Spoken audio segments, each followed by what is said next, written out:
Assalamualaikum warahmatullahi wabarakatuh. Pada video kali ini kita akan membahas tentang cara menyusun neraca, laporan neraca.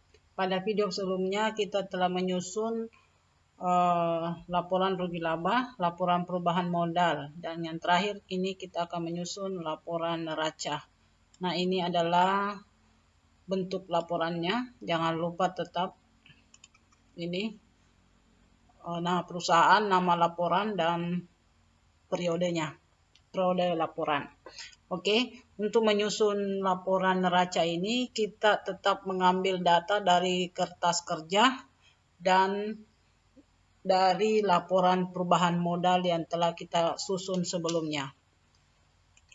Oke, kita mulai menyusun laporan neraca dengan melihat kertas kerja dan laporan perubahan modal. Oke, nah dalam laporan neraca ini akun yang terdapat di situ adalah harta, utang, dan modal. Ini yang akan kita masukkan ketiganya. Kalau di ini untuk laporan neraca, kalau untuk laporan rugi laba itu adalah penjualan, semua yang ada kaitannya dengan penjualan, kemudian pembelian ada kaitannya dengan pembelian, misalnya potongan pembelian, retur pembelian, beban angkut pembelian, kemudian pendapatan, kemudian beban. Ini untuk laporan neraca. Kemudian laporan perubahan modal itu yaitu modal awal,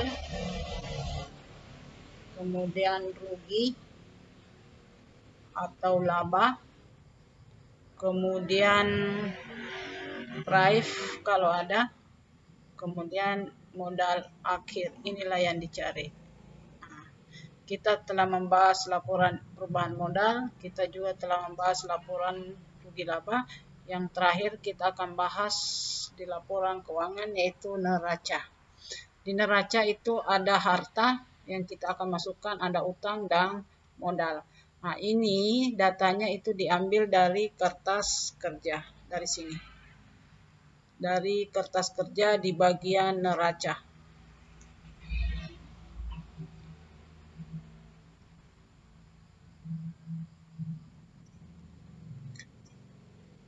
Oke, ini kita lihat.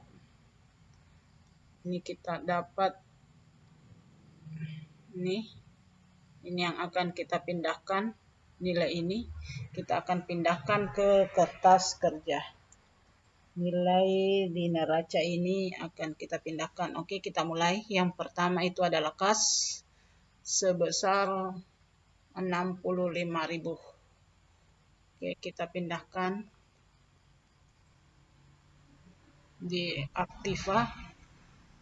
Di aktiva itu terbagi dua, ada aktiva lancar. Jadi kita tulis di sini aktiva lancar. Aktiva lancar itu ada kas. Kas tadi jumlahnya sebesar 65.000. Oke, kemudian kita pindah lagi, kita lihat lagi. Setelah kas ada piutang. Piutang itu jumlahnya 44.500. Kemudian ada persediaan barang dagang.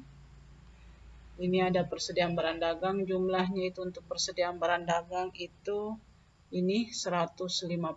Oke, kita pindahkan dua ini.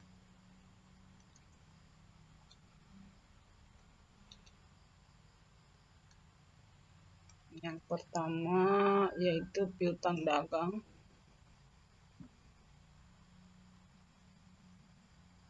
Jumlahnya tadi 44.500. Kemudian persediaan barang dagang yaitu 150.000. Oke, kemudian itu semua masuk aktiva lancar. Kemudian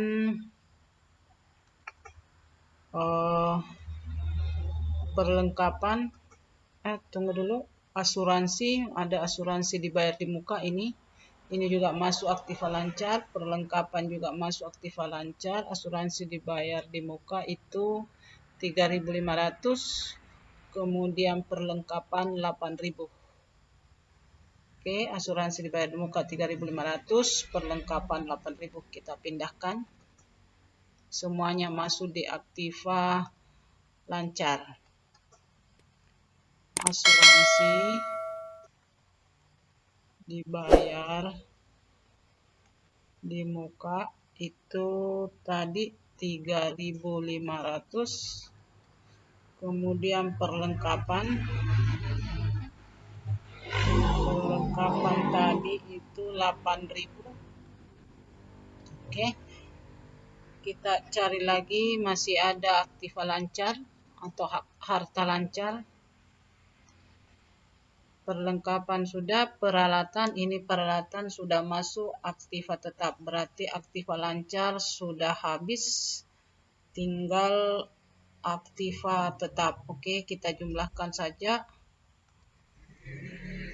Karena aktiva lancar sudah habis, kita jumlahkan jumlah aktiva lancar. Kita jumlahkan turun ke bawah ini semua. Itu jumlahnya 271.000. Oke, kita mulai lagi aktiva tetap. Aktiva tetap. Oke, aktiva tetap itu ada tadi peralatan. Peralatan itu jumlahnya,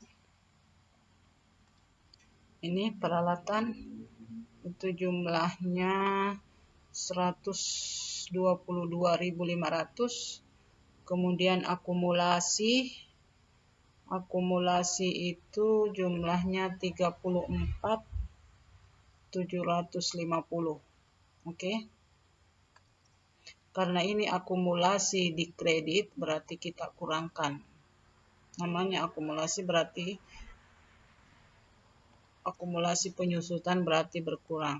Oke, aktiva tetap tadi jumlahnya itu 122.500. Kemudian ada akun akumulasi penyusutan peralatan itu sebesar tadi 34.750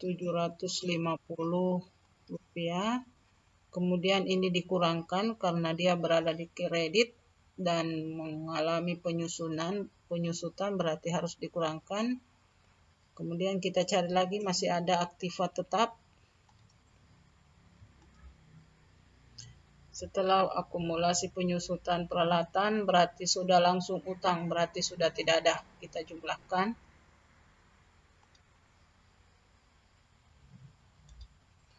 Berarti jumlah aktiva tetap itu ini dikurangi ini dapat 87.750. Oke, sudah. Kita jumlahkan semua aktiva.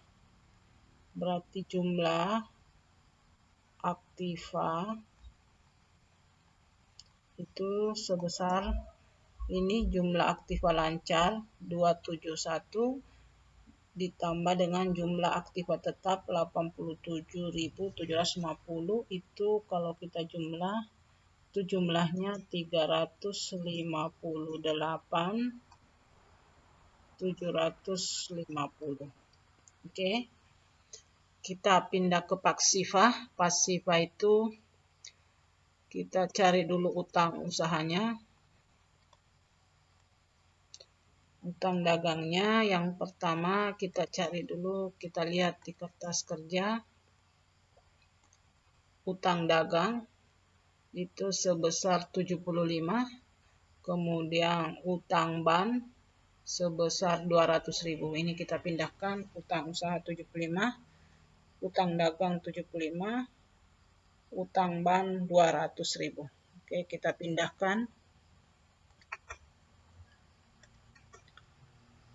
Utang dagang itu jumlahnya 75.000. Kemudian utang ban itu 200.000.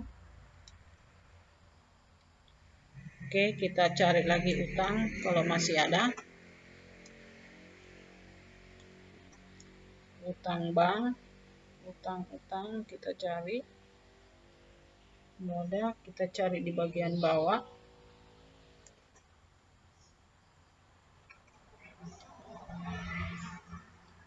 Ini utang bunga, utang gaji ada 2. Ada utang bunga, ada utang gaji. Utang bunga itu nilainya 6.000. Utang gaji nilainya 1.500. Oke, kita pindahkan itu. Kita tulis utang bunga itu sebesar 6.000. Kemudian utang gaji itu sebesar 1.500. Kemudian karena utangnya sudah habis, kita jumlahkan jumlah utang itu sebesar, kita jumlahkan semua ini itu sebesar 282.500. Oke, kita cari lagi modalnya. Yang pertama yang masuk kategori modal itu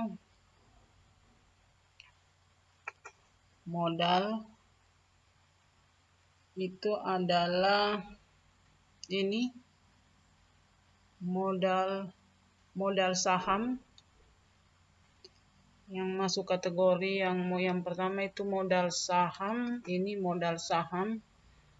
Modal saham ini 500.000 jangan diambil karena ini adalah modal awal. Yang kita ambil modalnya di sini bukan ini, tapi modal yang ada di laporan perubahan modal. Yang itu yang ini. Ini yang kita ambil. Modal ini. Modal di laporan perubahan modal. Kenapa kita tidak mengambil modal ini, modal saham ini? Karena ini belum dikurangkan dengan rugi bersih yang dia dapat. Ini adalah modal saham yang sudah mengalami perubahan, artinya sudah mendapat modal akhir. Oke, kita pindahkan modal itu 19.850. Di sini modal saham yang dari laporan perubahan modal yaitu 19.850. Kemudian kita masukkan juga ini laba ditahan, ini juga masuk di sini di bagian neraca.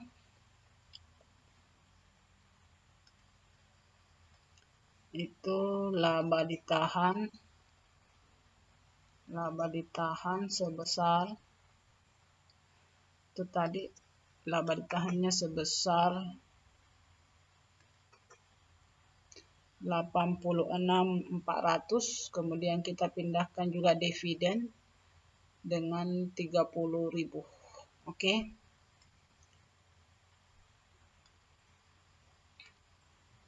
Kita pindahkan laba ditahan tadi sebesar 86.